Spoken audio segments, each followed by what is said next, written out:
ವೀಕ್ಷಕರೇ, ನಮ್ಮ ಕರ್ನಾಟಕ ಸುದ್ದಿಗೆ ಸ್ವಾಗತ. ನಾನು ಸವಿತಾ ದೊಡ್ಡಯ್ಯ.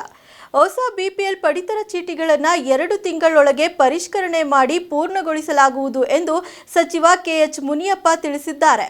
ಪರಿಷತ್ನ ಪ್ರಶ್ನೋತ್ತರ ಕಲಾಪದಲ್ಲಿ ಸಿಟಿ ರವಿ ಕೇಳಿದ ಪ್ರಶ್ನೆಗೆ ಉತ್ತರಿಸಿದ ಅವರು, ಪಡಿತರ ಚೀಟಿ ಕೋರಿ 2023 ರಿಂದ ಈವರೆಗೂ 2,95,986 ಅರ್ಜಿಗಳು ಬಂದಿದೆ. ಆ ಪೈಕಿ 2,04,760 ಅರ್ಜಿಗಳನ್ನ ವಿಲೇವಾರಿ ಮಾಡಿದ್ದಾರೆ. ಇನ್ನುಳಿದ 91,000 ಅರ್ಜಿಗಳು ಪರಿಷ್ಕರಣೆ ಹಂತದಲ್ಲಿದೆ. ಈ ಪೈಕಿ 50 ರಿಂದ 6,000 ಅನರ್ಹ ಬಿಪಿಎಲ್ ಕಾರ್ಡುದಾರರು ಇದ್ದಾರೆ ಎಂದು ತಿಳಿಸಿದ್ದಾರೆ.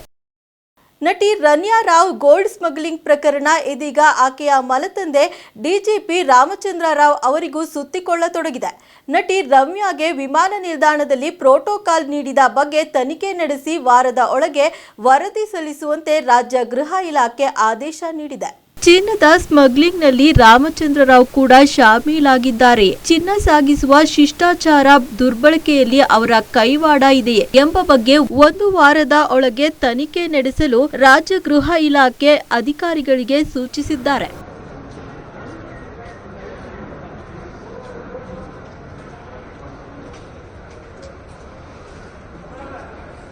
ಮದುವೆಯಾಗಲು ಹುಡುಗಿ ಸಿಗದೇ ಇರುವ ಹಿಂದೂ ಯುವಕರು ಅನ್ಯ ಧರ್ಮೀಯ ಹುಡುಗಿಯರನ್ನ ಪ್ರೀತಿಸಿ ಮದುವೆಯಾಗಿ ಎಂದಿದ್ದ ವಾಗ್ಮಿ ಚಕ್ರವರ್ತಿ ಸೂಲಿಬೆಲೆ ವಿರುದ್ಧ ನಟ ಪ್ರಕಾಶ್ ರಾಜ್ ಆಕ್ರೋಶ ಹೊರಹಾಕಿದ್ದು, ಸೂಲಿಬೆಲೆಗೆ ಕಾಮುಕ ಡೋಂಗಿ ಎಂದಿದ್ದಾರೆ. ಈ ಬಗ್ಗೆ ಎಕ್ಸ್ನಲ್ಲಿ ಪೋಸ್ಟ್ ಮಾಡಿರುವ ಅವರು, ಈ ತನಾತನಿಯ ಆಯುಧವೆಲ್ಲ ಸೊಂಟದ ಕೆಳಗೆ, ಚೀಚಿ, ಇಂಥ ವಿಕೃತ ಕಾಮುಕ ಡೋಂಗಿಗಳು ಯಾವ ಧರ್ಮಕ್ಕೂ ಸೇರಿದವರಲ್ಲ, ಎಚ್ಚರದಿಂದಿರಿ ಎಂದಿದ್ದಾರೆ. ಸದ್ಯ ಈ ಪೋಸ್ಟ್ ವೈರಲ್ ಆಗುತ್ತಿದೆ.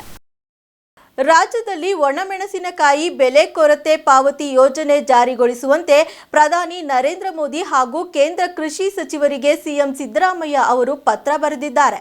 ರಾಜ್ಯದ ಮಾರುಕಟ್ಟೆಯಲ್ಲಿ ಒಣಮೆಣಸಿನಕಾಯಿ ಬೆಲೆ ತೀವ್ರ ಕುಸಿತ ಕಂಡಿದ್ದು, ಲಕ್ಷಾಂತರ ಒಣಮೆಣಸು ಬೆಳೆಗಾರರು ಸಂಕಷ್ಟಕ್ಕೊಳಗಾಗಿದ್ದಾರೆ. ಕೇಂದ್ರ ಸರ್ಕಾರ ಈಗಾಗಲೇ ಆಂಧ್ರ ಪ್ರದೇಶದಲ್ಲಿ ಬೆಳೆಯುವ ಒಣಮೆಣಸಿನಕಾಯಿಗೆ ಬೆಲೆ ಕೊರತೆ ಪಾವತಿ ಯೋಜನೆಯನ್ನ ಮಂಜೂರು ಮಾಡಿದೆ. ಅಲ್ಲಿನ ಪ್ರತಿ ಕ್ವಿಂಟಲ್ ಒಣಮೆಣಸಿನಕಾಯಿಗೆ 11,781 ರೂಪಾಯಿ ಕನಿಷ್ಠ ಬೆಂಬಲ ಬೆಲೆ ನಿಗದಿ ಮಾಡಲಾಗಿದೆ. ಇದು ಸ್ವಾಗತಾರ್ಹ ನಡೆಯಾಗಿದ್ದು, ರಾಜ್ಯದ ಒಣಮೆಣಸಿನಕಾಯಿ ರೈತರ ಸಂಕಷ್ಟಕ್ಕೂ ಕೇಂದ್ರ ಸ್ಪಂದಿಸುವಂತೆ ಒತ್ತಾಯಿಸಿದ್ದಾರೆ.